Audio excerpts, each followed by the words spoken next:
59वां स्वरूप। सुमंत्र द्वारा श्री राम के शोक से जड़ चैतन्य एवं अयोध्यापुरी की दुर्वस्था का वर्णन तथा राजा दशरथ का विलाप। सुमंत्र ने कहा, जब श्री रामचंद्र जी वन की ओर प्रस्थित हुए तब मैंने उन दोनों राजकुमारों को हाथ जोड़कर प्रणाम किया और उनके वियोग के दुख को हृदय में धारण करके रथ पर आरूढ़ हो उधर से लौटा। लौटते समय मेरे घोड़े नेत्रों से गरम गरम आंसू बहाने लगे। रास्ता चलने में उनका मन नहीं लगता था। गुहा के साथ कई दिनों तक वह इस आशा से ठहरा कि संभव है श्री राम फिर मुझे बुला ले। महाराज, आपके राज्य में वृक्ष भी इस महान संकट से कृशकाय हो गए, फूल, अंकुर और कलियों सहित मुरझा गए। नदियों, छोटे जलाशयों तथा बड़े सरोवरों के जल गर्म हो गए। वनों और उपवनों के पत्ते सूख गए। वन के जीव जंतु आहार के लिए भी कहीं नहीं जाते। अजगर आदि सर्प भी जहां के तहां पड़े हैं, आगे नहीं बढ़ते। श्री राम के शोक से पीड़ित हुआ वह सारा वन नीरव सा हो गया था। नदियों के जल मलिन हो गए, उनमें फैले हुए कमलों के पत्ते गल गए। सरोवरों के कमल भी सूख गए, उनमें रहने वाले मत्स्य और पक्षी भी नष्टप्राय हो गए हैं। जल में उत्पन्न होने वाले पुष्प तथा स्थल से पैदा होने वाले फूल भी बहुत थोड़ी सुगंध से युक्त होने के कारण अधिक शोभा नहीं पाते तथा फल भी पूर्ववत नहीं दृष्टिगोचर होते हैं।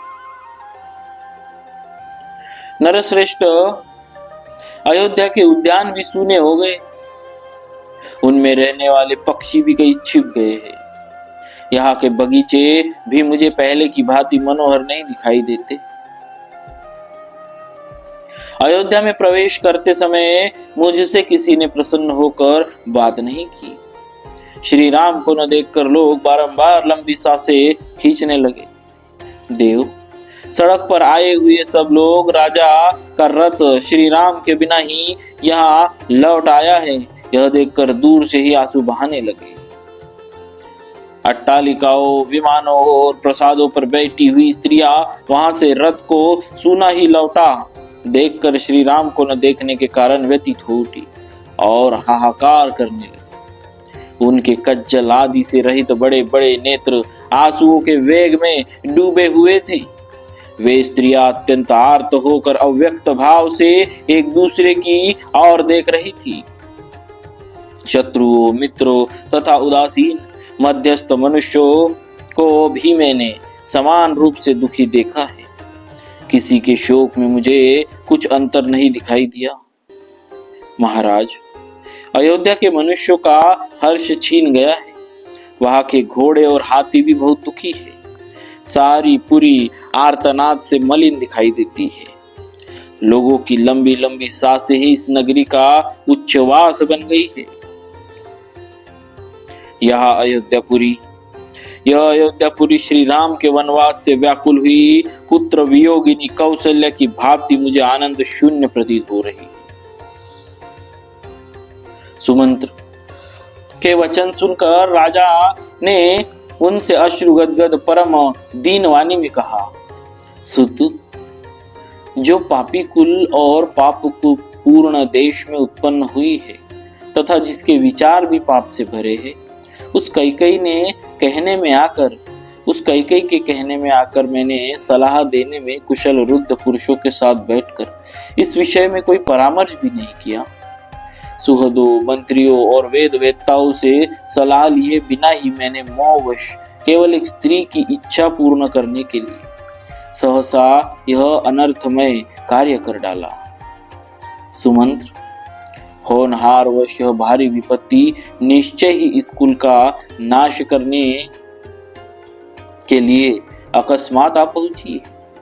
सारथी, यदि मैंने तुम्हारा कुछ भी थोड़ा सा उपकार किया हो तो तुम मुझे शीघ्र ही श्री राम के पास पहुंचा दो। मेरे प्राण मुझे श्री राम के दर्शन के लिए शीघ्रता करने की प्रेरणा दे रहे।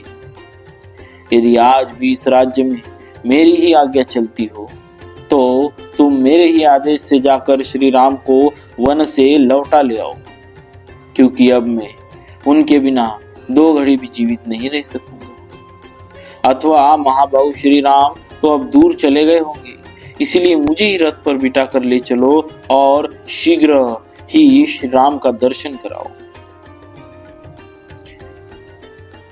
कुलकली कुंद कली के समान श्वेत धनुर्धर श्री राम कहा है।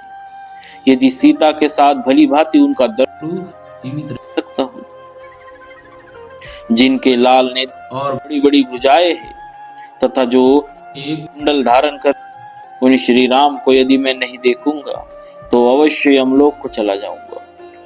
इससे बढ़कर दुख की बात और क्या होगी कि मैं इस मरणासन्न अवस्था में पहुंचकर भी इक्ष्वाकु कुल नंदन राघवेंद्र श्री राम को यहाँ नहीं देख रहा हूं।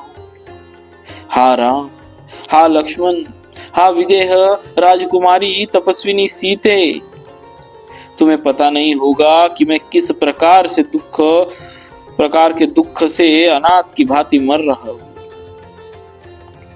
राजा उस दुख से अत्यंत अचेत हो रहे थे, अतः वे उस परम दुर्लभ्य शोक समुद्र में निमग्न होकर बोले, देवी कौशल्य, मैं श्री राम के बिना जिस शोक समुद्र में डूबा हुआ हूं उसे जीते जी पार करना मेरे लिए अत्यंत कठिन है। श्री राम का शोक ही उस समुद्र का महान वेग है। सीता का बिछोह ही उसका दूसरा छोर है। लंबी लंबी सांसें उसकी लहरें और बड़ी बड़ी भंवरें हैं। आंसू का वेग पूर्वक उमड़ा हुआ प्रवाह ही उसका मलिन जल है। मेरा हाथ पटकना ही उसमें उछलती हुई मछलियों का विलास है। करुण क्रंदन ही उसकी महान गर्जना है। ये बिखरे हुए केश ही उसमें उपलब्ध होने वाले सेवार है। कई कई बड़वानल है। वह शोक समुद्र मेरी वेग पूर्वक होने वाली अश्रु वर्षा की उत्पत्ति का मूल कारण है। मंत्रा की कुटिलता पूर्ण वचन ही उस समुद्र के बड़े बड़े ग्राह है।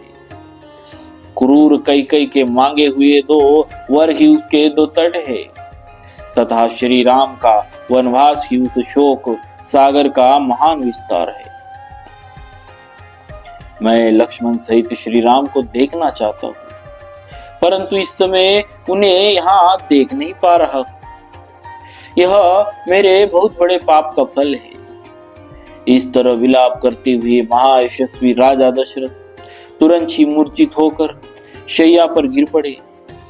श्री रामचंद्र जी के लिए इस प्रकार विलाप करते हुए राजा दशरथ के मूर्छित हो जाने पर उसके उस अत्यंत करुणाजनक वचन को सुनकर राम माता देवी कौशल्या को पुनः दुगुना भय हो गया। इस प्रकार श्री वाल्मीकि निर्मित आर्ष रामायण आदि काव्य के अयोध्या कांड में 59वां सर्ग पूरा हुआ। बोलिए श्री सीताराम जी महाराज की जय। भक्तवत्सल भगवान की जय।